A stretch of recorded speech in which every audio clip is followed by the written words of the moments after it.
The title of the lesson for today is Understanding the Conquest of Canaan. And I would add to that title, Part 1. As of this morning, I got up early as I always do and was going over the lesson. And as I was going over it, kind of getting it in my mind, the layout, refreshing myself on how I want to move through it systematically, if you will. And after some time, only being halfway through, I determined that it would be wise to cut it in half because I had 124 slides and I was already wondering how I was going to get through those slides. And I even cheated a little bit on the back end of it and only shared half of what I wanted to in relation to some of the texts that I could use out of Numbers and Deuteronomy and even into Joshua. And so today I want to do an Old Testament study, and this is going to flow into next week, maybe even the week after that as we go along. But I want to do an Old Testament study because every once in a while I like to just take some time and focus on the Old Testament because I believe it is overlooked and underutilized. And I think a lack of immersion in the Old Testament is why we have such a variety of differing beliefs when it comes to the New Testament. I don't think we stress enough in the church realm how important the Old Testament is to inform our understanding of the New Testament. It's very dependent upon the Old Testament. And even though we're not under the Mosaic Law, there is much to be learned before we are to understand the new law or the new covenant. And so what I'm going to share today is something that bothered me going back what will be probably, 17 years ago in this coming July. I sat down, it was July 2008. I sat down and I had been reading through the Old Testament and specifically focusing on the Torah, the first 5 books of the Old Testament, from Genesis to Deuteronomy. And then I had worked my way into the book of Joshua, which is dealing with the conquest of Canaan. And when you get into the book of Joshua, you will see the land of Canaan, which we know as Israel, was inhabited. And you can see on this, I know you probably can't see it very well from where you're seated, but you will be able to see it in the PowerPoint. I'll post it in the group for you guys to upload, and you can zoom in and you can really see it. Or if you have Logos, these maps come with any paid version of Logos and maybe even some of the free versions. But you can see this is filled with people groups, tribes, if you will, different people groups. And when you get to the book of Joshua, and even in Deuteronomy, the rehearsing of the Israelites traveling from the desert here, Kadesh Barnea, up to the Transjordan, and you'll read passages where God told them to utterly destroy some of these people. I mean, utterly destroy. And back then, I was so familiar with the King James, that's pretty much all I read, and it used that exact language, go into such and such city and utterly destroy everyone, men, women, and children. And I remember reading that, and it bothered me, if I'm just honest. I was like, man, because we grow up in church, we hear the sayings of Jesus, some. I was always fascinated with the things that Jesus said, so I was more familiar with what he said. And so I'm thinking as I read all this, turn the other cheek, go the extra mile. Jesus was an obvious pacifist. He did not believe in retaliation or war or things of that nature. And I'm like, here is God on record saying to the Israelites to go in and utterly destroy certain people groups. But I had resolved to this: God is just, God is love.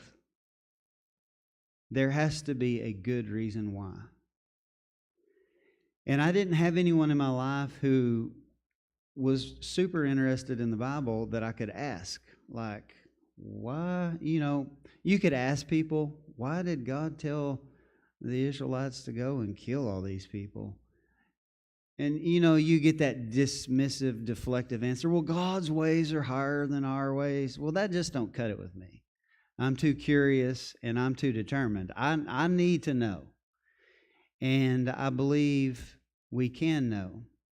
And so one of the things that I did early on there, when I really got serious about knowing God and knowing His Word and studying the Scripture, is I sat down and every one of these people groups, I got a Strong's Concordance, and I looked at every passage in the Bible that pertained to every one of these people groups. Just systematically, methodically, for days on end, went through every passage in their context that mentioned these people groups. Because I'm like, who were they? And why would God ask for them to be utterly destroyed? And so I began probing. And in my probing, I found out real quick that in order to understand how this became this, or this was replaced by this violently through war and conquest, war that we call holy war, you have to see the big picture. You have to see the big picture. And what I mean by that, in seeing the big picture, let me zone in, if you will. I'm going to zone in a little bit so you can see it perhaps better. In order to understand what took place here, you have to understand what took place here. And that's something you don't hear about very much in church. You don't hear very much about what happened from here until here. And you may not realize this, but from creation until the conquest, the Exodus and the conquest that followed 40 years later, there is 2,500 plus years.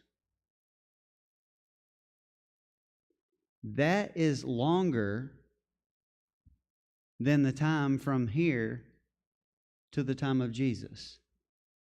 So there's 1,000 plus more years from creation until the conquest than there is from the conquest to Jesus. That's pretty significant.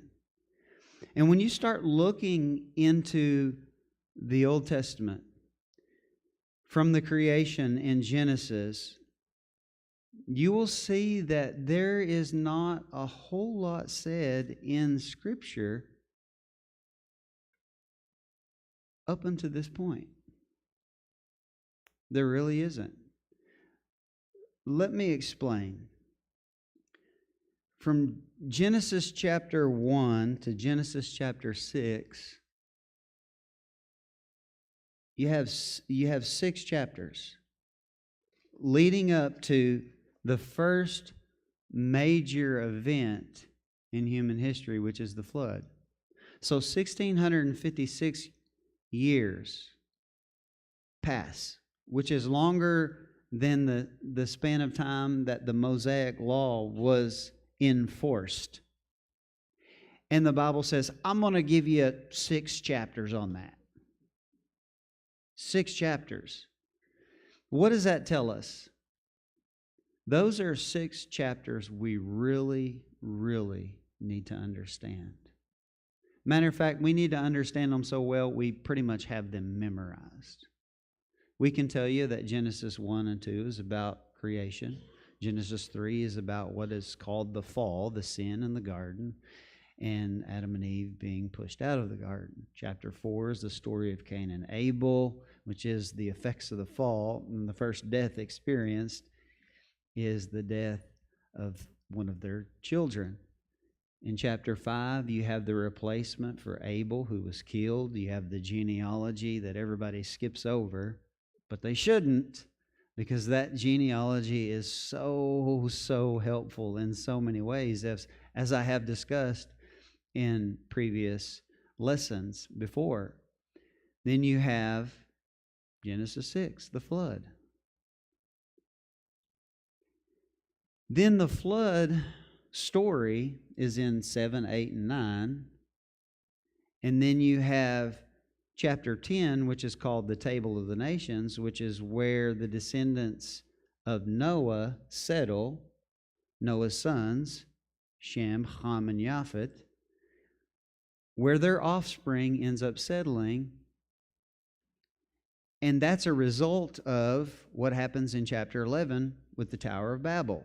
I know it's not in chronological order, but we need to understand that. What you read in chapter 10, which tells us where all these people groups ended up after the flood, is a result of the incident at the Tower of Babel.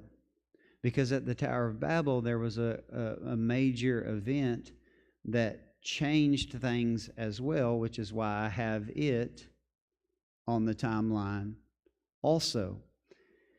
And I talked about that, I think, in Diving Deeper Genesis series. You go to chapter 11, and I talk about the Tower of Babel. Its destruction involved an earthquake, and that earthquake is likely what resulted in what we're taught in school as Pangea, where the nations divided and people were dispersed. Now, they tell you that happened, what, millions of years ago? Like you know. Like, how do you know that? Like, can I stop for just a second? We can safely dismiss the assumptions of science. The overwhelming majority of it. They're lying to us. You know why they're lying to us? Because they want to discredit God as creator. No human being knows how old this earth is. You can't tell me the weather 2 weeks from now, but you want to tell me what the weather was like 20 billion years ago? That's insulting to me. That you think I should believe something so utterly ridiculous. Are you following me? Guys, just use a little bit of logic here. You can't tell me the weather 2 weeks from now accurately. But you want to tell me what the earth was like and what was living on the earth 20 million years ago, 10 billion years ago? I'm not buying it. I'm not buying it. And I'm not standing here claiming to know how old the earth is, because in Genesis chapter 1, God is recreating the earth to be inhabited. So what forms of life lived here before what we find in Scripture? I don't know. But I know scientists don't know either, because I believe what is behind science, majoritively speaking, is an undermining of God. Because the Bible begins in a way that we need to understand God, and that is as the Creator. In the beginning, God created. It doesn't say in the beginning nothing bumped into nothing and there was something. Like, that's harder to believe than an intelligent design of a creator. So, there's a lot we're being lied to about. That's another story for another day, because we need to get around to understanding the conquest of Canaan. But we have to understand the stories leading up to it. So, at the Tower of Babel, returning, you guys thought I had forgot.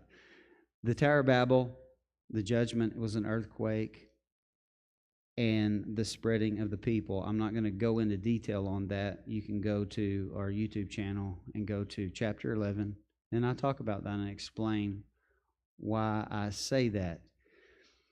So that's another major event. But chapter 12 on in Genesis is all about Abraham and his descendants. And we'll get to that next week. And so from Genesis 12 to Genesis 50, you have Abraham, Isaac, Jacob, and the story ends focusing on Joseph, who is in Egypt. And that's a setup for the Exodus story, which occurs around 1446 BC, 1400 years before Christ. And 40 years after that, after the wilderness wandering, is when the conquest took place. Which brings us back to, let me go back to this, how this became this. Again, you have to see the big picture. You have to understand the first 12 chapters of Genesis, especially to understand, I would say this, the rest of the Bible. To understand the rest of the Bible, you need to understand the first 12 chapters in Genesis. And I want to help you understand that. And I wrestled with this all week on how to go about it. And what I've settled on thus far, and is subject to change before next week, because we have so much to discuss leading up to answering the actual question of understanding the conquest of Canaan. I'm going to go in chronological order, even though Hebrew writing doesn't go in chronological order. I'm going to try to lay it out chronologically because I think we think that way, or more inclined to think that way in our culture. So let's talk about the first major event, because it's understanding this first major event that really plays into understanding what we're working towards understand, and that is why God told the Israelites to utterly destroy certain people groups. And so we're going to start with this first major event, which occurred 1,656 years after creation. And again, it doesn't give us a whole lot of information in the Bible, in what we call the Bible. And we're going to find out here in just a moment, what we call the Bible is not the same thing as what the early church called the Bible. Because the 66 books in the Protestant Bible are not all the texts that were used by the earliest church. Did you realize that? That was not determined until 1,500 years after Christ. And who gave the reformers the authority to determine what should and shouldn't be read, especially when the reformers couldn't even get soteriology right? So you can't accurately represent soteriology, but you want to tell me what I should and shouldn't read because you're mad at people who read more books than you? And you want to do away with books that don't go along with your newfound theology 1,500 years after the fact. Not going along with that. And so, with that said, I'm not saying read anything and everything out there. If you ever want to know what is worth reading and what is not, I would be happy to tell you. But there are many things that we should read in conjunction with what we call the Bible, the 66 books in the Protestant Bible. But let's go to Genesis chapter 6, and let's find out why the flood occurred. Because it is a very significant event, and it is very helpful in us understanding who these people groups were and why God wanted them to be destroyed from the land that He was taking the descendants of Abraham. So in Genesis chapter 6, it says, and I'm reading from the King James here. I don't read from it a whole lot anymore, but I am going to for this passage because it is helpful in certain verses. It says, "And it came to pass when men began to multiply on the face of the earth, and daughters were born unto them, that the sons of God saw the daughters of men, that they were beautiful," or literally in Hebrew, tov, they were good. "And they took wives or women, nashim, for themselves of all whom they chose." Now, the first thing that we need to do is determine who are the sons of God here.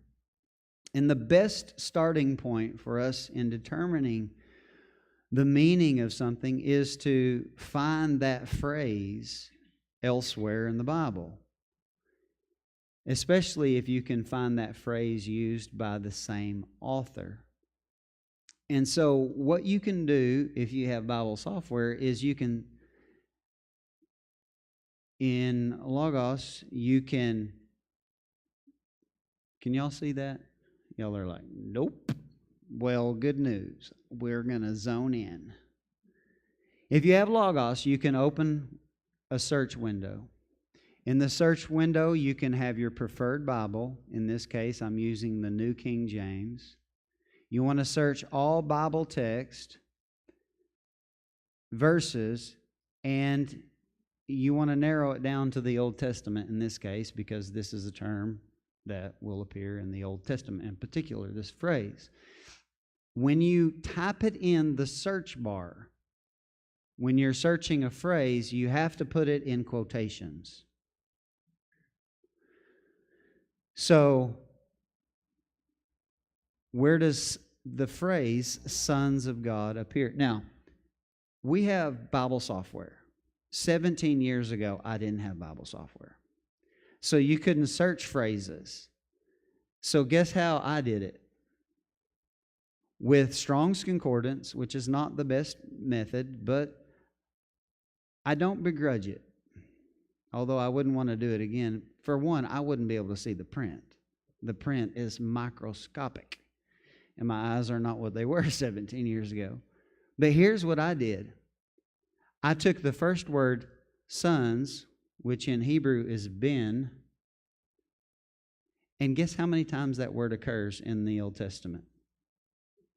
4,917 times. So you know what I did? No lie. I looked every one of them up. Every single one of them. Because I was on a mission. And when I get something on my mind, it's happening. And so I'm reading all these verses with sons. 5,000 of them.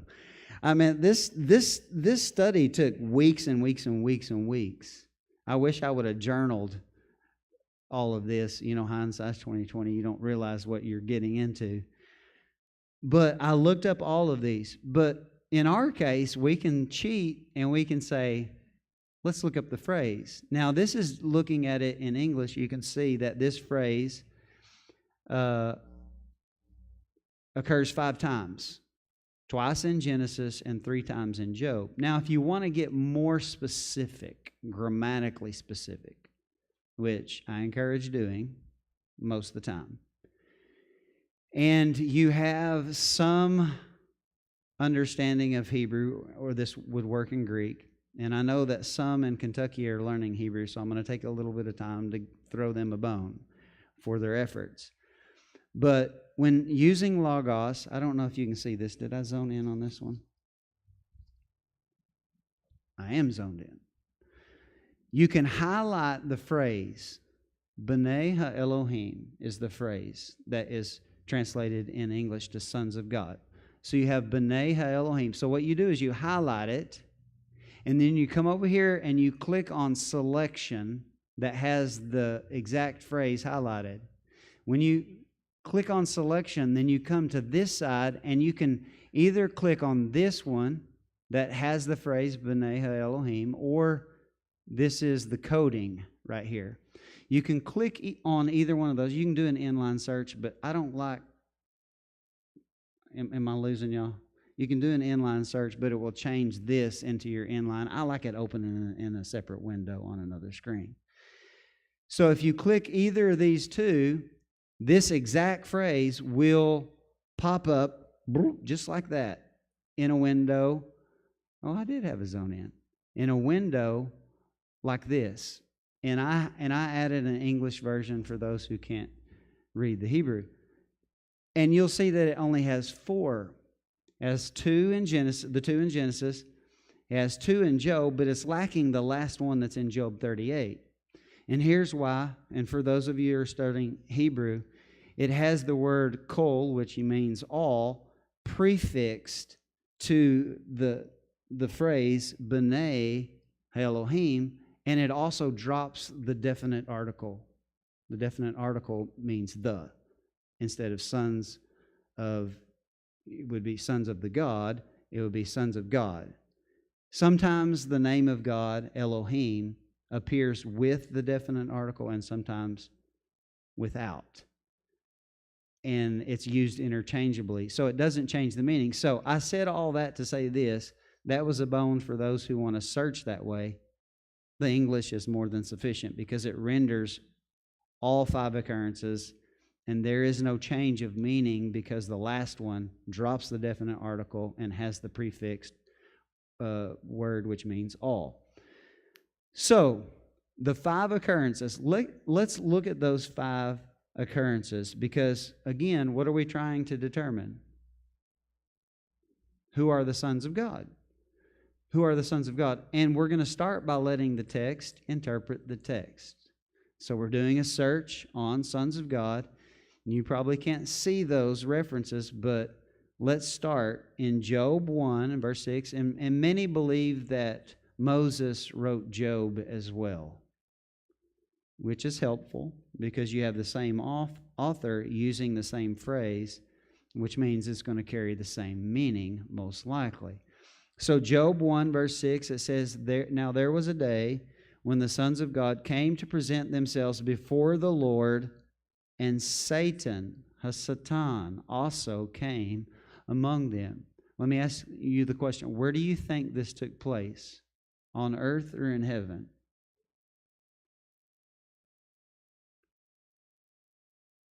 Anybody? Heaven. This is the divine council, what's called the divine council. The angels who appeared before God. Did you know that good and bad angels appeared before God throughout the Old Testament? Because even they had to get permission for what they would do. It occurs again in Job chapter 2. In verse 1 it says, Again, there was a day when the sons of God came to present themselves before the Lord, and Satan also came among them. Now we know Satan is what? A fallen what? Angel. And so it makes sense that we would recognize that these sons of God would also be what? Angels. Now, you can Google this and you'll find that there are people that say the sons of God are the descendants of Seth, and the daughters of men are the daughters of Cain, and there's intermarrying between the Sethites and Cain's offspring. That's not at all true, because here in Job, likely the same author, the sons of God is clearly pointing towards the sons of God being angels who appear before God in heaven. Now, you could say, well, it's not totally definitive. Well, let's read Job 38. We're going to work our way to verse 7, but I'm going to read you the first 6 verses that occur before verse 7, because God is rebuking Job. He's kind of setting Job straight. He's kind of reminding him who sits on the throne and who's in charge. And so this is what he says. Then the Lord answered Job out of the whirlwind and said, Who is this that darkens counsel by words without knowledge. He's being very sarcastic and condescending to Job. He's like, who do you think you are, Job? Like, now prepare yourself like a man. I will question you, and you shall answer me. Where were you when I laid the foundation of the earth? Tell me, if you have understanding. At this point, Job is in a bind. And he realizes that God is far superior than he himself. And God doesn't stop there. He says, who determined its measurements? Surely you know. Or who stretched the line upon it? In other words, who's the engineer? Who's the designer? Who's the creator? To what were its foundations fastened? Or who laid its cornerstone? Watch what he says. When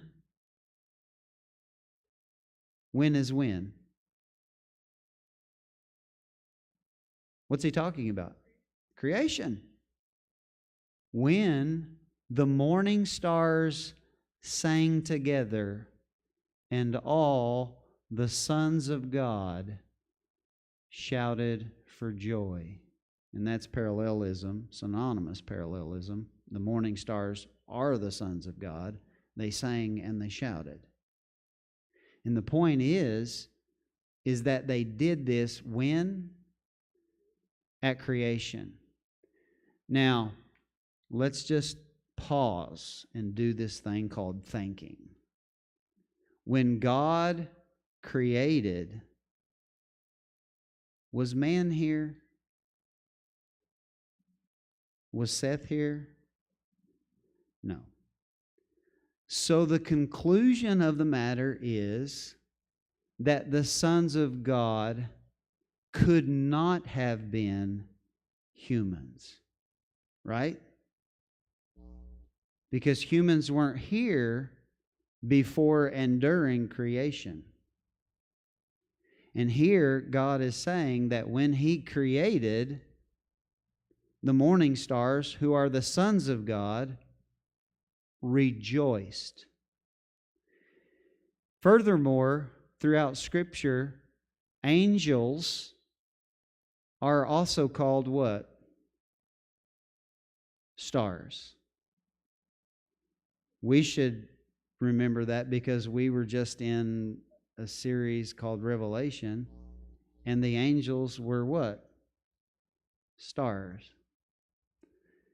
And so the sons of God, we have proven, are angelic beings. And we're going to further prove that here in just a moment. But thus far, I think we have sufficient evidence to know that the sons of God are angels. They can't be humans. So let's go back to Genesis chapter 6. Let's read verse 1, and then let's read through the rest of Genesis chapter 6, or at least half of it. And it came to pass when men began to multiply on the face of the earth, and daughters were born unto them, that the sons of God, who we know are angels, that angels saw the daughters of men, that they were beautiful or good. And they took wives, or women, more appropriately, for themselves of all whom they chose. Now watch this, because what happens here bothers God. Because watch verse 3. And the Lord said, my spirit shall not strive with man, or plead the cause for man forever.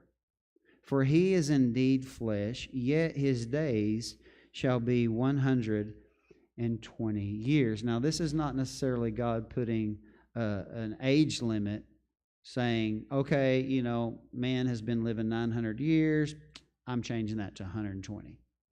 Because that doesn't change until the Tower of Babel incident. And I spell this out and show you the math on all this in the Genesis series if you want to know about that in detail. I show you figures, explain it, and it can't be argued with. What he's saying here is 120 years, and I'm going to bring judgment if mankind does not repent. Now, that's not fully said, but other writings tell us that for this 120 years, Noah was called what? A preacher of righteousness. Peter even says that. Noah, who was a preacher of righteousness. He called people to repentance. And we're going to see why here in just a moment. Now watch verse 4. Now remember verse 2, the sons of God, angels, took human women to themselves. This bothered God. And then verse 4, watch what happens as a result. This is the New King James. There were giants on the earth in those days. What are those days? The days leading up to the flood.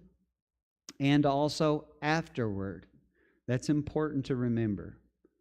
So there were giants on the earth before the flood and also after the flood. How? How were there giants?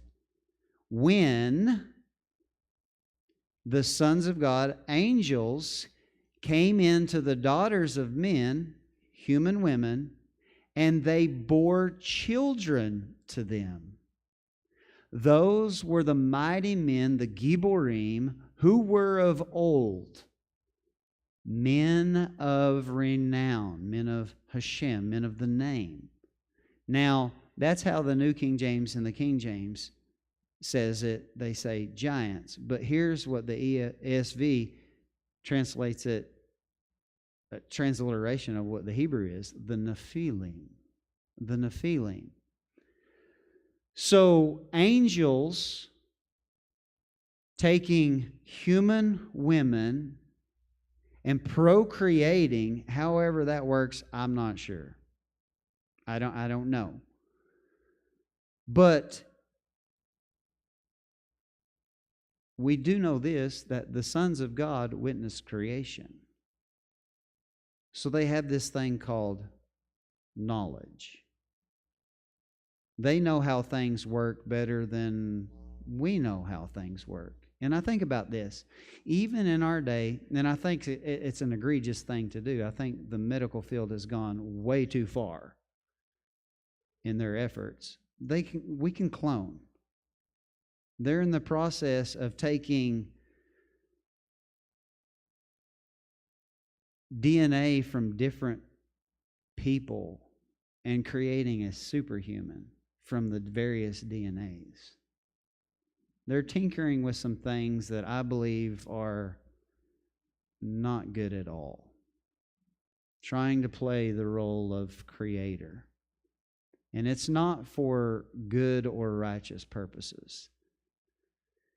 And so the angels would have been privy to knowledge that far exceeds the knowledge that man has ever obtained. They have seen God in the fullness of His glory. They have been and resided in heaven with God and witnessed creation. They know the ins and the outs of creation. And so they have knowledge and ways of doing things that we don't understand.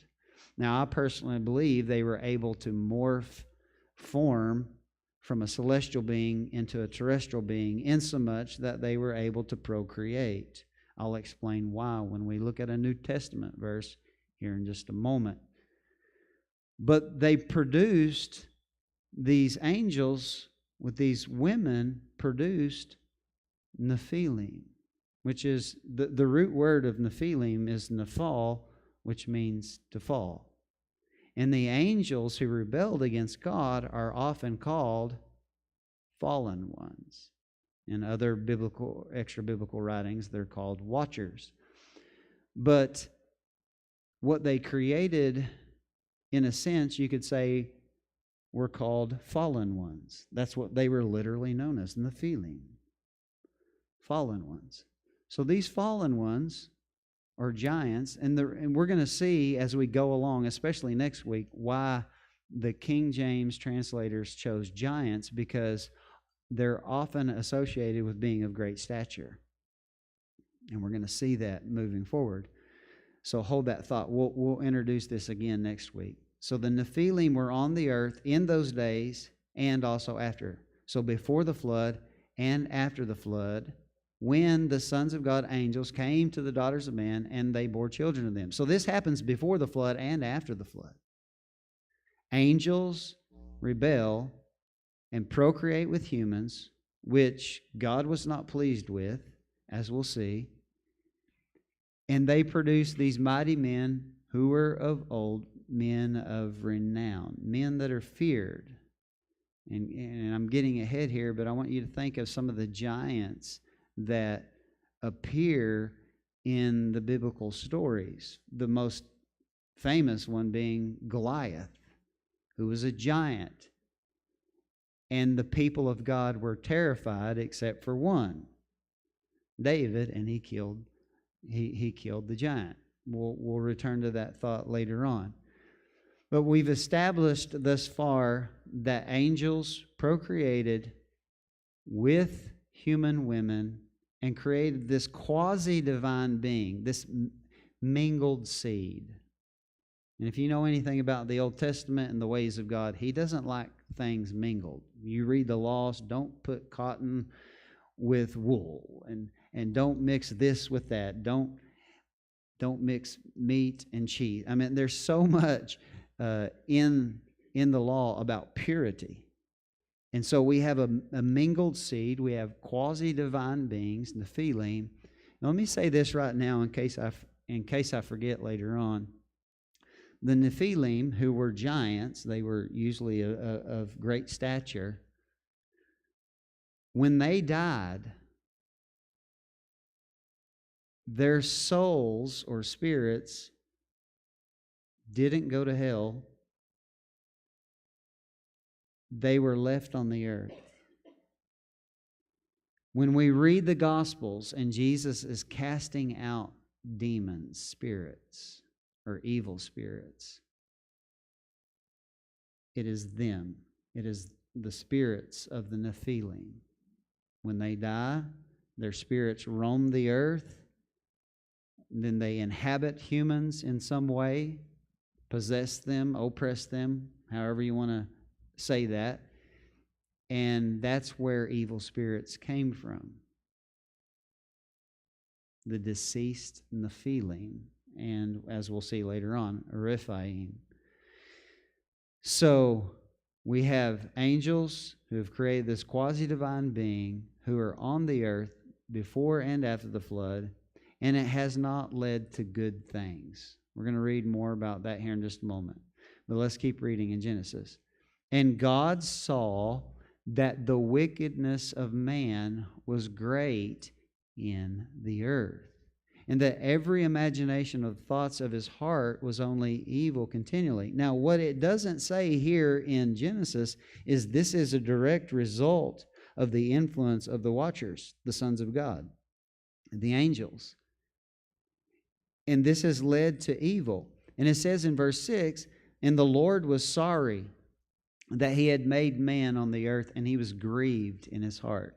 God looked from heaven on the earth after the influence of these angels, after their procreating with humans, creating this Nephilim, and God is like, I shouldn't even created them.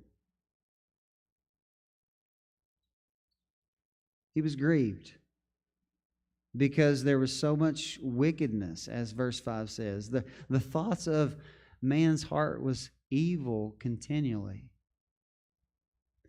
In verse 7, so the Lord said, I will destroy man whom I have created from the face of the earth, both man and beast, creeping thing, and birds of the air, for I am sorry that I have made them. So God is going to bring judgment. Now remember, He said 120 years, so it wasn't immediate. He's like, the clock is ticking. If things don't change, I'm going to destroy the earth. And verse 8 says this, but Noah, found grace in the eyes of the Lord. So in the midst of all the evil, mankind has corrupted themselves. Their thoughts are evil continually. In the midst of all that, God looks down and He sees Noah. And Noah found grace in the eyes of the Lord, which means He pleased him. Verse 9 says, these are the generations of Noah. Noah was a righteous man. You ever heard someone in the Reformed camp say, there was never been a righteous person before Christ ever? None. There you go. Noah was a righteous man. You know, because they take hyper literally, there is none righteous, no, not one. Well, Noah was righteous. And here it is in your Bible. Noah was a righteous man, blameless, tamim, perfect or upright in his generation. We'll see. I mean, if you read the story after he gets off the ark, you'll see that he wasn't 100% perfect. I mean, he had his own things that tripped him up, but he was righteous in God's sight. He was blameless in his generation, and Noah walked with God. And Noah had 3 sons, Shem, Ham, and Japheth, which is setting us up for later, because they are going to be on the ark and preserved with Noah, and they will get off, and they will be responsible for filling the earth again with human population. But verse 11 says this, now the earth was corrupt in God's sight, and the earth was filled with violence. And God saw the earth, and behold, it was corrupt, for all flesh had corrupted their way on the earth. The way it's said there, you have to wonder, does all flesh mean that like even animals and beasts and birds were corrupted? And God said to Noah, the end of all flesh has come before me, for the earth is filled with violence through them. And behold, I will destroy them with the earth. And so when you keep reading in Genesis, verses 14 through 22, He makes an ark. And that prepares us for the flood in chapter 7, 8, and 9, where Noah and the animals and his family get on the ark, even though he's preached for 120 years and nobody else will get on the ark. Can you imagine? I can relate to Noah. Like, kinda. I mean, I feel more sorry for him, obviously. But you preach for 120 years, and like nobody listens. Like your family doesn't count. And only his wife, his 3 sons, and their wives get on the ark. And God's going to bring the flood. And you know, obviously, you know the story. He brings the flood, and the earth is destroyed, and only Noah and his family and the animals that are on the ark are preserved. And that's all that we're told in Genesis leading up to the flood. But I want to digress for a moment, and I want to read to you from the book of Enoch. Now, in the Bible Belt, they'll tell you not to read the book of Enoch. But I'm telling you to read the book of Enoch. Read it.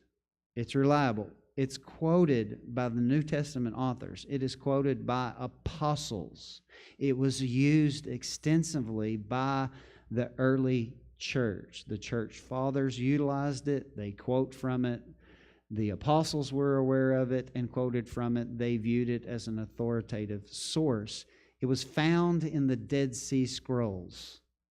It is something we should read, and it's been translated into English, and it is very helpful as a companion reading to what we have in Genesis, and it fills in a lot of the gaps that are left to be desired when reading the book of Genesis. And so I'm going to read to you some from chapters 6, 7, and 8, but I would encourage you to read in particular in relation to what we're dealing with, chapters 6 through 16 in the book of Enoch. And if you don't have a copy, do we still have some copies? No, we sold out. We'll get some more copies if you want a physical copy. If you do, just let us know and we'll order some.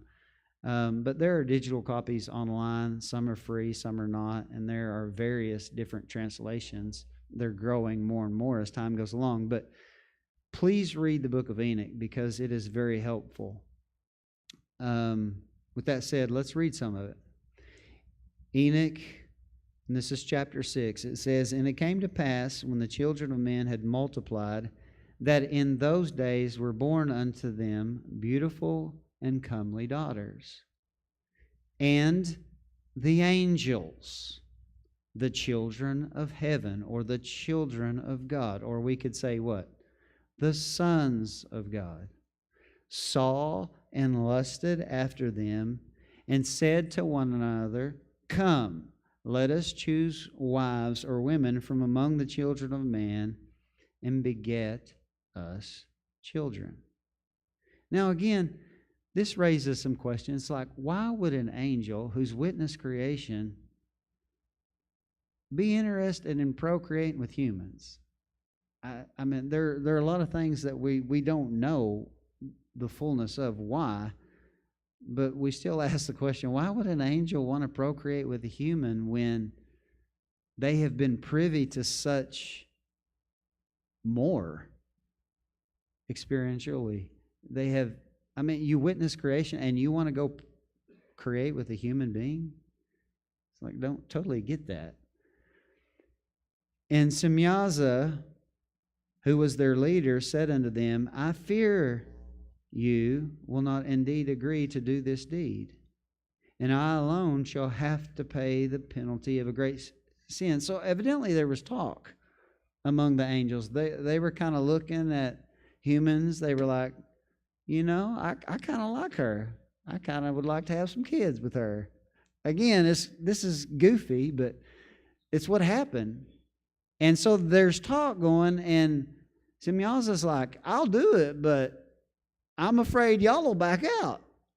Now, you could see why he'd think this, because they're smart enough to know, like, God doesn't want this. When you read through Enoch, it is implied and obvious that God has given them instructions on how they are to interact with human beings and what they are to share. And they're going to cross every line they can, and they're well aware that God isn't going to be pleased with this. And they're well aware that God's going to bring judgment, and they're not going to get out of it. And he's like, "I'm going to follow through with this. I know it's going to cost me, dadgummit, but I'm going to do it anyway. But I need y'all to do it with me. But I need to know y'all's going to do it with me, because I don't want to go down there and then y'all back out." Are y'all with me? So therefore they all answered him, "Let us all swear by an oath and devote one another to mutual destruction." Now this is a word in the Hebrew which is taken from the root cherem. And I have that highlighted because it's really going to come back into play later on. And this is actually a phrase that appears in the Bible pretty frequent in the Old Testament, especially in view of the passages that caught my attention and raised so many questions in my mind. "So let us swear by an oath and devote one another to mutual destruction, not to turn back from this decision until we complete it and do this deed." Now, what I have highlighted occurs in verb form in the Hebrew Old Testament 50 times. It's usually in the hifil binyan, which is a causative type of verb. But you can see how it's translated here as, and this is the New King James or the King James. Now the ESV doesn't use this language. They kind of tone it down a little bit. But utterly destroy and destroy, you can see, is how it's translated most of the time. And then you have other ways: annihilate, doom to destruction, consecrate, utterly kill. But the verb occurs 50 times. And then it also occurs in a noun form, where it's used 29 times. And it varies more on how it's rendered in English. A lot of times, just thinking back to when I used to read the King James a lot, you get into Joshua chapter 6, they're talking about taking Jericho, and they're talking about the accursed thing. You know, Achan keeps back the accursed thing, that thing that was devoted to the Lord, or destined for destruction is another way that it's put in English. And so that's what they do. That's what these watchers do. And I think I'll prove this, that what God is doing in the conquest is a response using the same word to what they're doing here. They are binding themselves to this oath. They are swearing a curse on themselves if they don't follow through. And this is going to be a case where it's going to fall on their heads because they do carry through with it, and especially on their offspring. Now, verse 5 says, "Then they all made a vow together," same word, "and put each other under a curse in regard to this." I think they put themselves under a curse in ways they didn't quite fully grasp the weight of.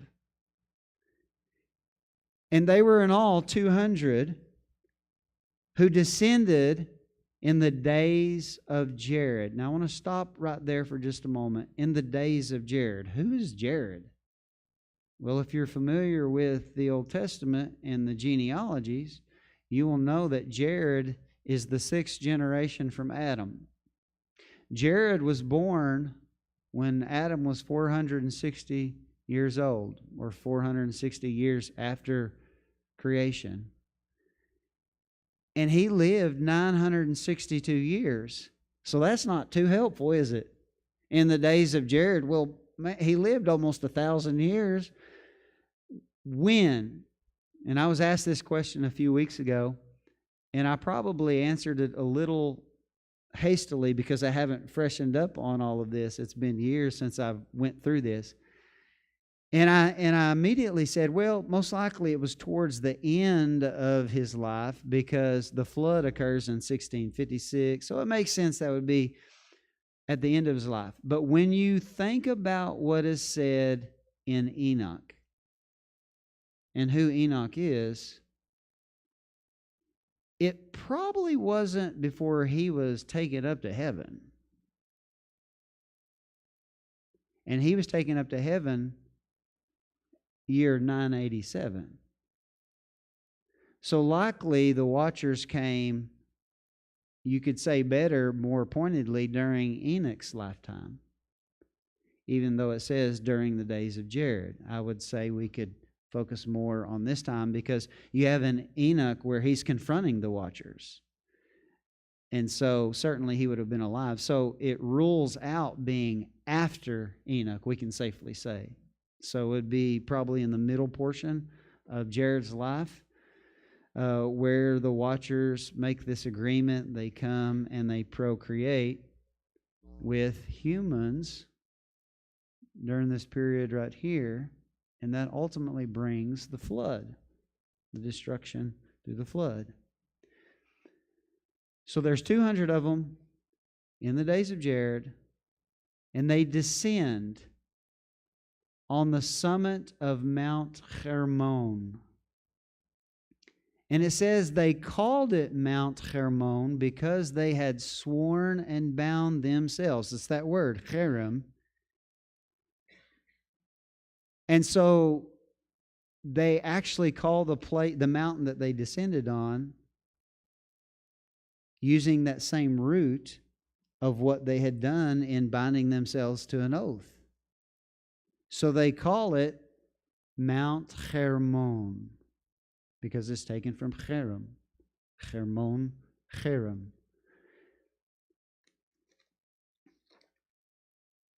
And this is where Mount Hermon is. This is the Sea of Galilee. and this is north and east. If you've gone to Israel, some of you who've gone to Israel, when we go to Caesarea Philippi, you guys remember going to Caesarea Philippi, where Jesus said, "On this rock I will build my church"? When you're at Caesarea Philippi, if you look to the north and east, you can see Mount Hermon. If you've been to Israel, you can see it's the tallest peak there, north and east. So 200 of them descend there, and they bind themselves. We're going to carry it out. You can just hear them singing. We're going to Kansas City. Kansas City, here we come. They're going to get a wife. And they swear to it. We're going to carry this out. We're going to procreate. These humans got children. We're about to have some children too. And then in verse 7 and 8, it lists their names. And I included the Lexham version because it relies heavily on the Dead Sea Scrolls and the Hebrew names, which are more helpful. And I could go through these names. We could break these names down on what they mean. And they would shed light on what their influence likely was. But I'm going to continue reading in chapter 7. And all the others together with them took unto themselves wives, and each chose for himself one. And they began to go in unto them and to defile themselves with them. And they taught them charms and enchantments and the cutting of roots, and made them acquainted with plants. So they're giving them knowledge that they didn't have. And this is known as forbidden knowledge because God didn't want humans to know what they were being taught. So not only did they procreate and have their own children, but they crossed the line in sharing knowledge with humans that God did not want humans to have. And they became pregnant, and they bare great giants, whose height was 3,000 ells or cubits. Now, anybody know what a cubit is? This is a cubit. From here to here, generally speaking, 18 inches. So these giants, this is obvious hyperbole. He says these giants were 450 feet tall, which is a way of saying they were huge. They were enormous. It says, who consumed all the acquisitions of men.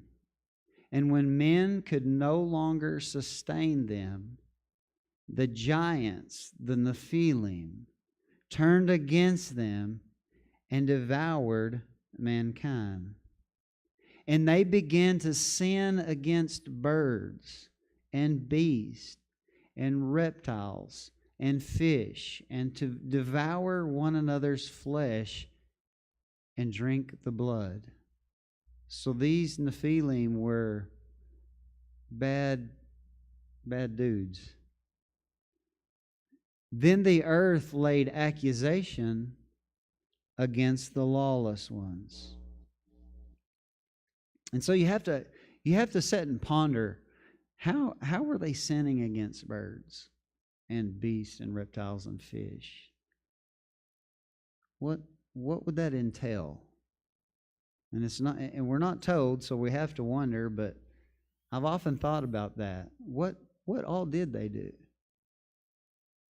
What is the extent of their influence that we're just not aware of? Because the more I think about it, there are more ways that I think their influence still lingers. I'll let y'all think about that. In chapter 8, it says, and Azazel taught men to make swords and knives and shields and breastplates, and made known to them the metals of the earth and the art of working them, and bracelets and ornaments, and the use of antimony, and the beautifying of the eyelids, and all kinds of costly stones, and all coloring tinctures. All these things that these watchers are teaching humans leads to what, according to the Genesis account, and even here? Corruption. It captivates the minds of humans in a way that leads to their thoughts being what? Evil continually, is what Genesis says. And the imaginations, the thoughts of mankind were evil continually. Why? Because they were focusing on all these other things that were, from God's perspective, forbidden knowledge. And the watchers taught things to humans that not only caused them to be self-destructive, but it got their minds totally on other things that made God come to the point where He said, you know what, I shouldn't have even created humans.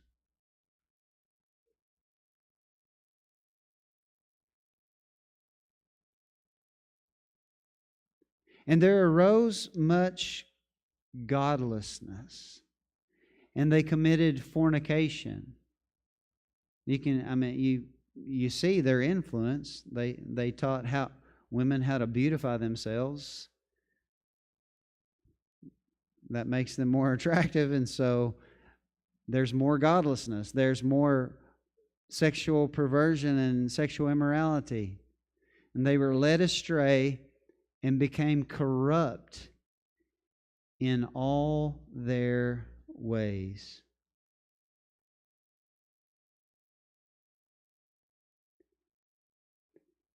And this is the last part of Enoch we're going to read. Semyaza taught enchantments and root cuttings. Armoros, the resolving of enchantments. Barachiel taught astrology. Kochavel, the constellations. Ezekiel, the knowledge of the clouds. Arachiel, the signs of the earth. Shamsiel, the signs of the sun. And Sariel, the course of the moon. And as men perished, they cried, and their cry went up to heaven. Now again, I encourage you to read all the way through chapter 16. We're going to stop there as far as Enoch's concerned. But let me help you if you're feeling a little uneasy that we read the book of Enoch in church, because you've been told not to even read this, and certainly not to read it in church. But I want to show you that Peter mentions these same angels in this same sin. You know who Peter is, right? An apostle, commissioned by the Lord Jesus Christ. In his writing, which no one doubts the authenticity and the binding authority of it, says, "For if God did not spare the angels who sinned, but cast them down to hell and delivered them into chains of darkness to be reserved for judgment." And notice how he lumps it here with the antediluvian world. "And did not spare the ancient world, but saved Noah, one of 8 people, a preacher of righteousness, bringing in the flood on the world of the ungodly." So this is a clear reference to the angels who sinned in conjunction with the corruption that preceded the flood. When you go to 2 Peter chapter 2, the whole point of this analogy is to say, I know false teachers are thriving, but they're not going to get away with it forever. That's the point of the analogy. It's also the point that is being made in Jude. Jude, the half-brother of Jesus, says this, "And the angels who did not keep their proper domain." He sheds a little more light on their sin. They did not keep their proper domain, their God-appointed place, but left their own abode. This abode here is a word that is often used as house, which is often used in relation to our bodies, which can tell us a little bit about they potentially morphed into a different form of body, a celestial body to a terrestrial body, in order to procreate. So they didn't keep their proper domain. They didn't stay where God put them. They left their own house, their celestial house, for a terrestrial house. It says He has reserved in everlasting chains under darkness for the judgment of the great day. Watch what He says in the next verse. So He's talking about the angels who left their domain, left their own house. They are reserved in chains under darkness for the judgment of the great day, as or like Sodom and Gomorrah and the cities around them. What? In a similar manner to these. What is these? The angels. Sodom and Gomorrah, in a similar manner to these angels, having given themselves over to sexual immorality and gone after strange flesh. And this is not just talking about homosexuality that Sodom is so infamous for. Heteros, flesh. Flesh that is other. Flesh that is different. And this is the same manner as what? What the watchers had done, the angels. So they gone after something that is different than themselves, just as they did in Sodom and Gomorrah. And they are set forth as an example, suffering the vengeance of eternal fire. Again, in 2 Peter and Jude, the point is they're not going to get away with it forever. Judgment will come. Rest assured, judgment has always come, and it will come.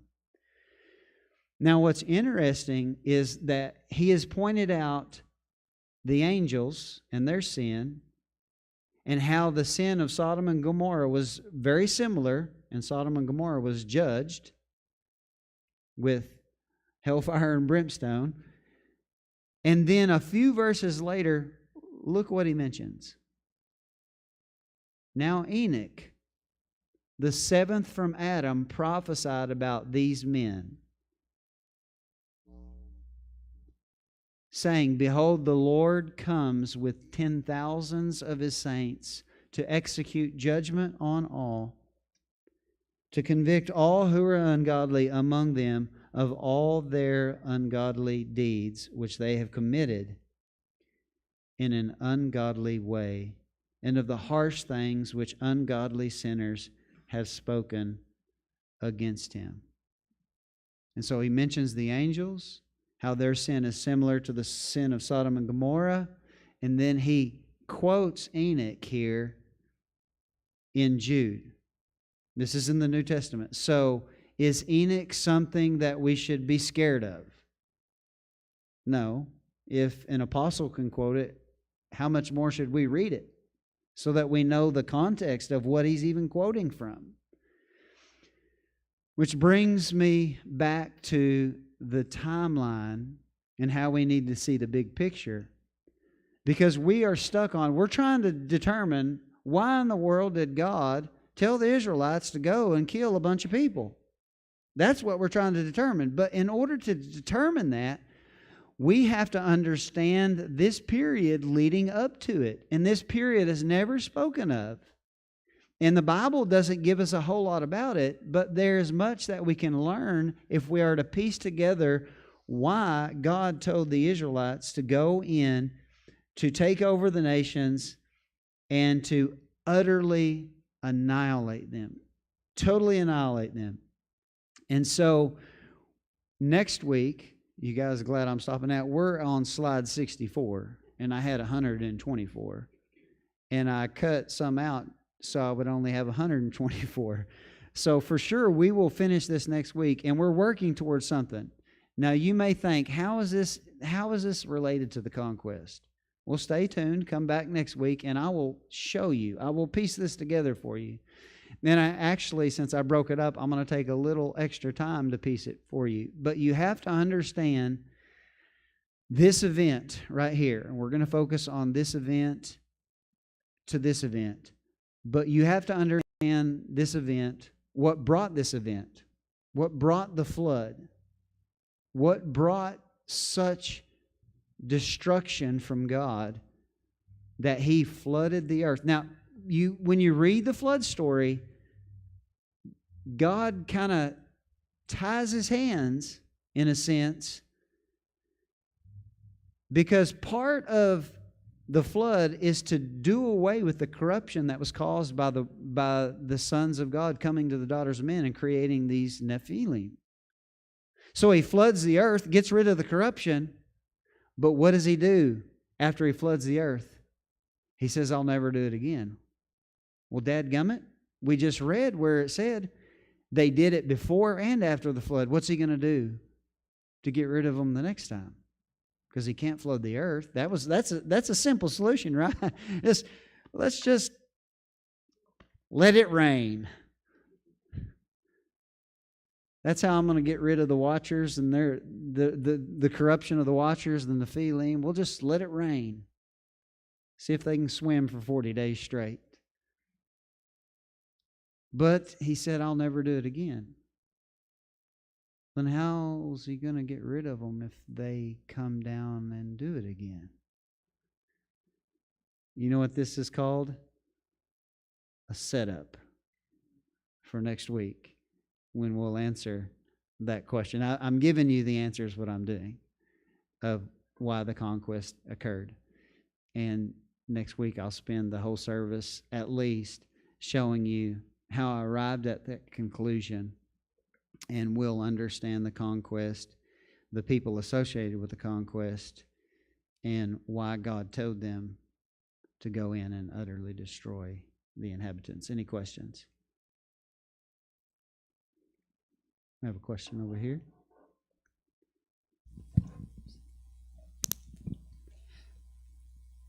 In Genesis, when it talks about the thoughts of their heart were evil continually, is that word ra, or is that a different Hebrew word? It should be either ra or rasha, which are pretty much synonyms. I think it was last week or the week before you told us that sometimes it's not helpful to think of the word evil as like horrible murder, big dramatic things, but it could just be bad or contrary to God. Yeah, it's the word ra. It is ra. And so it would be, what you find in the garden, the same word, ra. Bad. So they're thinking on those things Bad. that were introduced by the watchers, things that were forbidden knowledge of God did not want people to have. Absolutely. Okay. We should change the way we think of things as being bad or evil as anything God wouldn't allow. That's how we need to think in terms of what is bad or evil shouldn't be some relative term that is determined by the individual. We should all have a common view of this is good and this is bad, and that has been determined by a source that is much greater than ourselves, being God. And so I think we need to recondition the way we think of what is bad or evil, because I think when we separate bad and evil, we will tolerate things in our life that we would say are bad but not evil, but it's the same word in Hebrew. What is bad is evil. And so I think we need to think differently. So that's a good point. So on Enoch, you said in the time of Jared, which could be better stated to say the time of Enoch. So when I read that book previously, I thought that Enoch was doing all of these bidding, tasks, errands to communicate back and forth with the watchers, and then they're like, oh, hey, plead to God on our behalf, and then he has to go back and tell them again. It was my understanding that that would have taken place after he was already taken up. But then, of course, the question becomes, I don't remember the exact source of the book of Enoch, and am I misunderstanding the timing of when all that would have happened? I know Enoch didn't technically write it, right? Mm-mm. No, it's a pseudepigraphal writing as far as that's concerned, but it's hard to determine, really, reading it, the timing of when everything takes place. And that's what's tricky about Hebrew sources is they don't write in chronological order, and so a lot of times you really don't know when. So it's actually debated when did he have this communication with the watchers? Was it before he was taken up, or after he was, or after? And so there's an ongoing debate on that. So I'm not sure 100%, but I've always viewed it as happening, coinciding with his revelations with God during his earthly life. But again, that's up for debate. Okay, last one. Okay. The list of all the things that were introduced by the watchers that came down. Obviously, we don't speak in terms of root cuttings, but we've talked previously that you think that's probably genetic manipulation, right?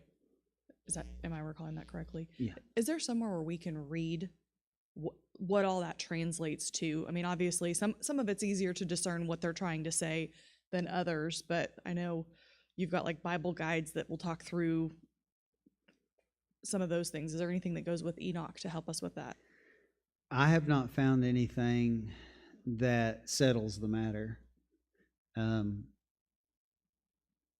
You can find differing viewpoints on how far you can take that as far as trying to find the modern equivalent to what they introduced.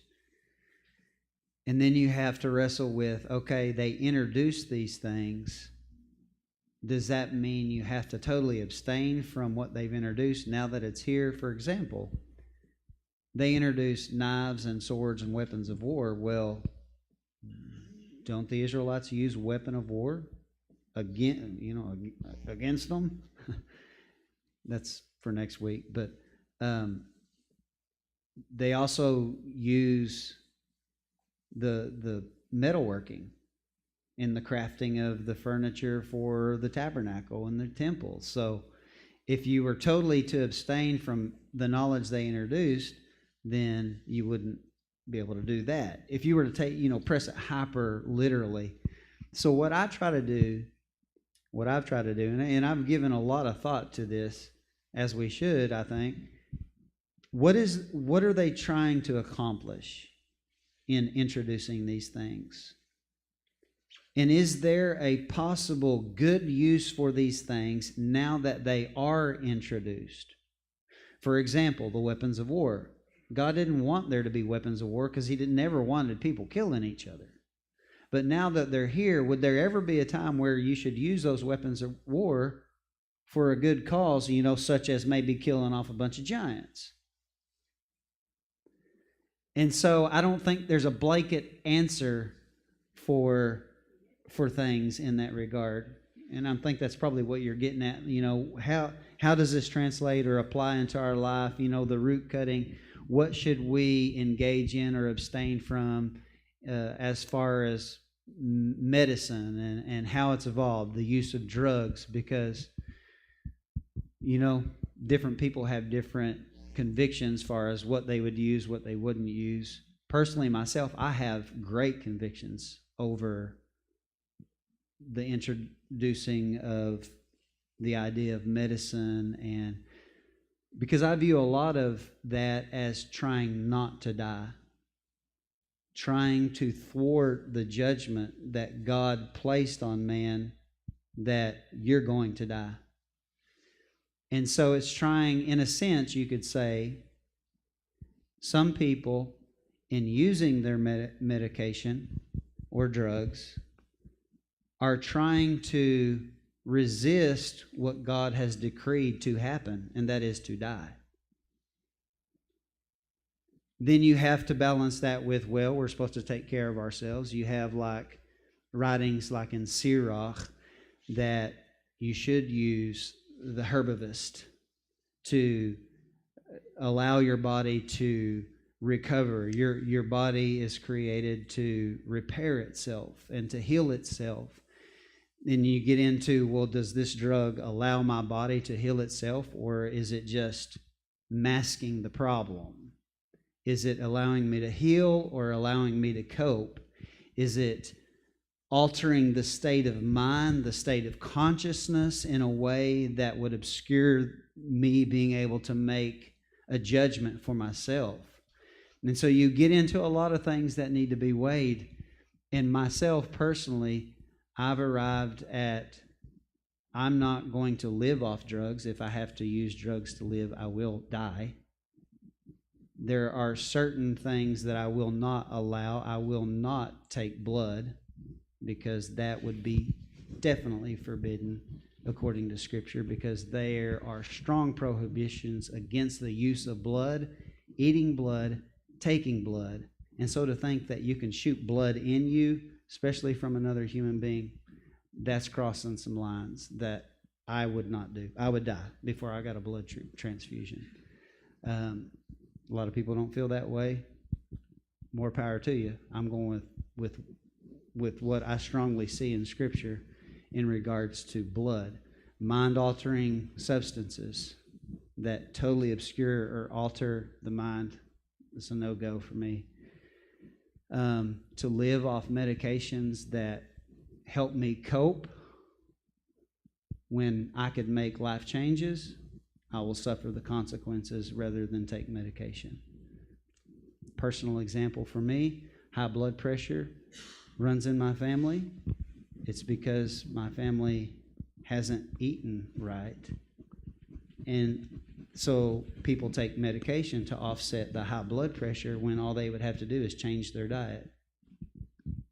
And in particular, eat less salt, eat less meat, and you can fix things. I'm not going to drug myself to live longer when I can just walk in the Spirit, walk in self-control.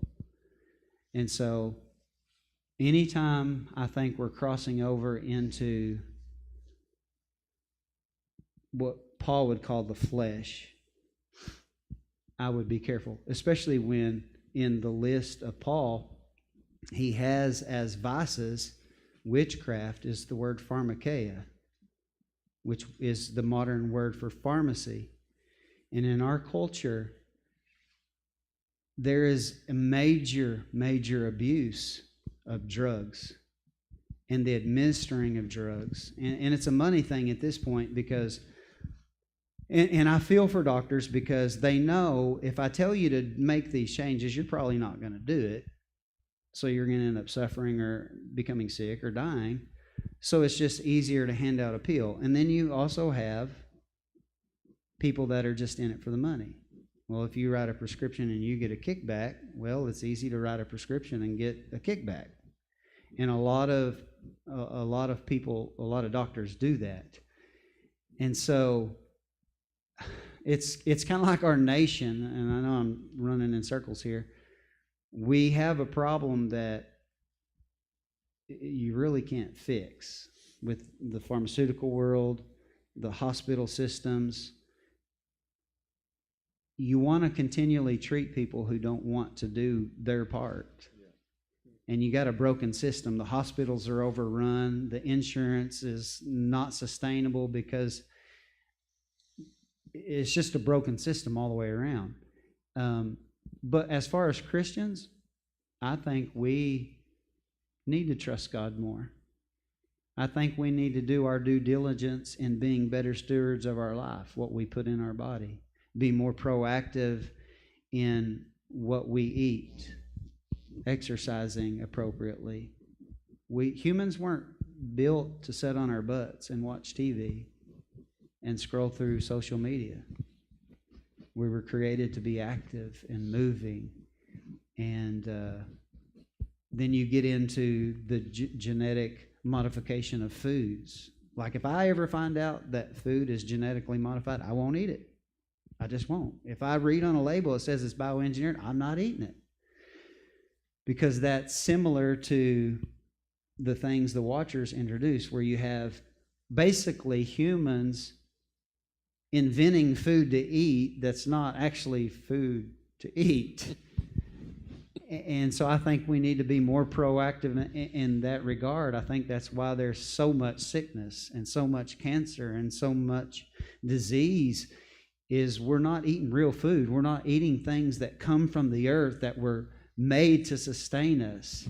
I mean, it's bad enough we have a earth that's cursed that we're trying to be sustained by. Let's not eat plastic, to make sure we all have enough to eat. And then you have an overpopulated earth, and we're trying to produce food for an overpopulated earth, and we go to great extents to do that, especially when you get money involved. When there's money to be made, that corrupts everything. And so there's a lot to think on. When you read about what the Watchers introduced, you get to the root of why they introduced it. What are they trying to accomplish? And then you think about what they introduced that's used in our society.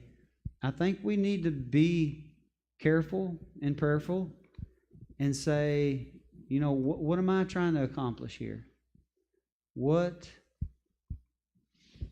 way might this be related to what they introduced functionally in the end goal of, what am I trying to accomplish? What were they trying to accomplish? If there's any similarities, I think we need to be extremely careful, because when you think about the Watchers, they were immediately confined to hell when they did what they did.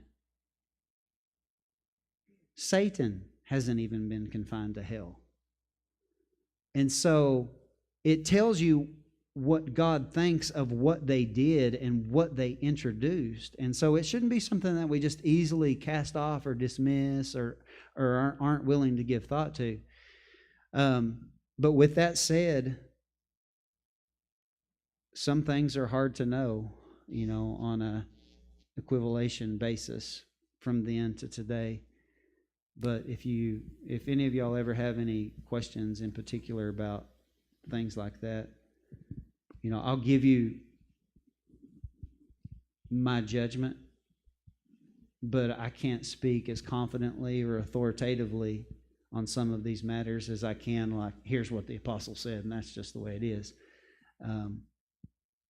But I believe strongly about what I believe, though, and so I will share that if asked.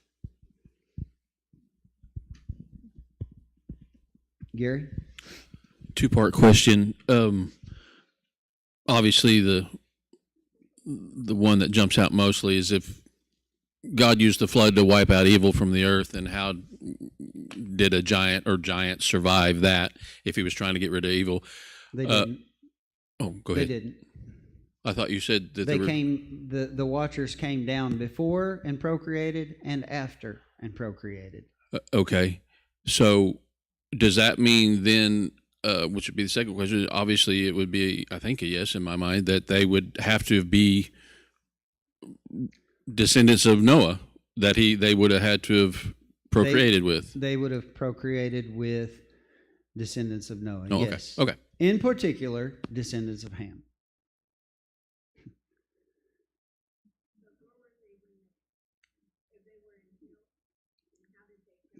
Can we let's get her mic, because this is a good question, and then we'll come back to you. You said that they went to God sent them to hell. Mm-hmm. So, but they come back and no. Some others decided to rebel. Oh, okay. Yeah. Thank you. It happened in two waves. We don't have as much information about the second wave. We just know that Genesis says it happened before the flood and it happened after the flood. So angels rebelled. Here's the thing, guys. Angels can still rebel. Angels have free will. They're not robots, just like we are. And there are angels that are good today that could decide tomorrow, you know what, I'm just not going to do what God wants anymore. I'm just like going to do my own thing. Kind of like we do as humans. And so, I mean, it's harder to understand why they would, given that they have been so much closer to God and likely for so, I mean, you have angels that likely rebelled after being close to God for thousands, possibly millions of years. Who knows? And then they decide, you know what? I'm just going to do my own thing. I'm going to go get me a wife. I know it's going to cost me, but if y'all will go with me, let's just do this and let's just make God mad. And I've said this before, when we get in the sweet by and by, we just went through Revelation, we get to the end of the story, he wipes all tears away. That's not to say that we can't one day in eternity be like, you know what, God, I'm sick of this. I'm sick of the New Jerusalem. I'm just going to go do my own thing. Why anyone would after all that, I don't know, but it's happened before. And so I have my own personal thoughts, and I hate sharing my own personal thoughts, but I've often thought, and I probably have this opinion, is that there have been other cycles of life on the earth. And those that are considered angels now are those who were on the earth and passed the test. That's why Jesus says in the resurrection, those who are found worthy of the resurrection unto life will be what? As the angels of God in heaven. And so my mind says, how many times has this cycle happened? I don't know. I can't prove it. It's just a thought I have. And one day we'll know a whole lot more. And if we want to rebel after we know that much more, I think we're crazy. But angels were crazy, and it is possible because he's not going to turn us into robots. We will have free will, and we could so choose to rebel. And to tie a few things that were said as in the Genesis 6 verse 5, and then with 2 Peter 2, Jude, and what we read in Enoch, when you were going through 6:5, when you were discussing Nephilim, you said that when they died, just were sanctioned to roam the earth. So there's a dichotomy there, right? It's the fallen, which is what that word means. Those were the fallen angels that were confined to the lowest level of Tartarus that speaks in 2 Peter 2. The offspring of those fallen angels that we know as giants in the Bible accounts, their souls, in the book of Enoch, it explains that, they were sanctioned to roam the earth. And those are what you're referring to as the demons that inhabited. yes. Okay. So you have angels, the watchers, the sons of God, whichever term, pick one of them. They come down, procreate. They have offspring. Those offspring are kind of named after them or recognized as their fall. They are the fallen ones. They are the offspring of the fallen ones. So they're called Nephilim before the flood. After the flood, we're going to see that they're more commonly called Rephaim, which is interesting because we're going to get ahead of ourselves. Rephaim is taken from the Hebrew word rapha, which means healing. And when you think about what the Watchers introduced, and then you have their offspring called basically the healed ones, you have this thought of healing. That's why I have the convictions that I have, because I think part of what the Watchers did is playing creator. They took their witnessing of creation and that creative knowledge, and they put it to use for themselves in a self-serving way. And then that transferred into the influence of humans and how they would use that knowledge in a self-serving way. And that's where I get into, personal convictions and being very cautious and careful in what I'm willing to do. But yes, you have the Watchers procreating. They're called the Nephilim, the fallen ones. When they die, the giants, the Nephilim, when they die, or when the Rephaim die, their spirits roam the earth, and they look for someone to inhabit. And so when Jesus comes on the scene, and he's casting out spirits, he's usurping authority over the soul spirits of the Nephilim. And we'll talk more about that in the coming weeks. But that is who the demons are in the Gospels. I lied. I have another question. Okay, go ahead. It's confession time, sorry. So we already have a category for this type of thing. When you were just saying they wanted to be worshipped themselves by coming down and doing this, is this not where our mythology, as we call it, Greek mythology, Roman mythology, Hercules, the demigods, all of that stuff?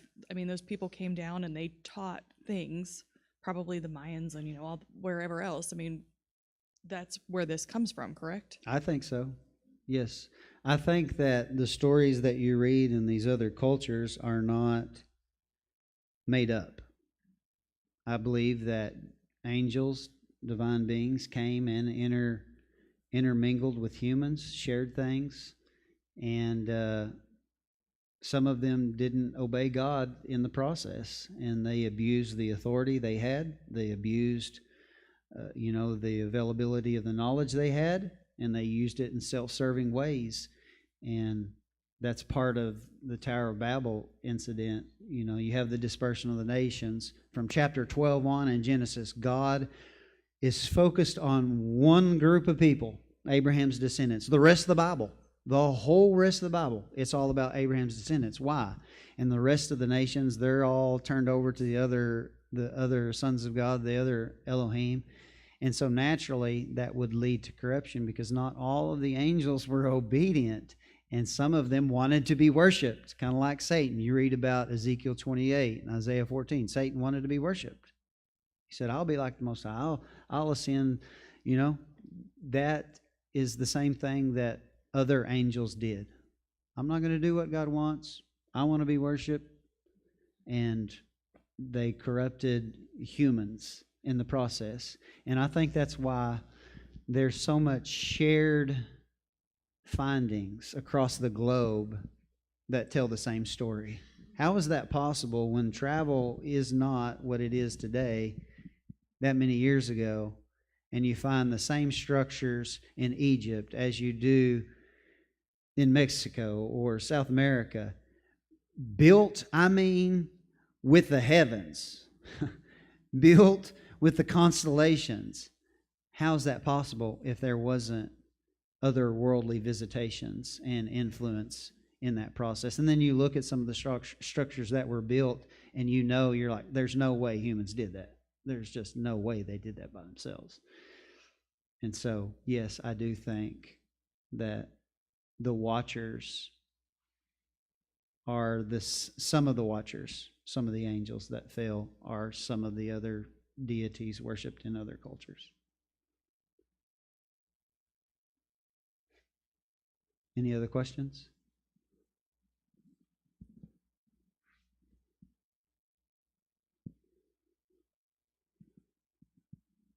Is this weirding y'all out?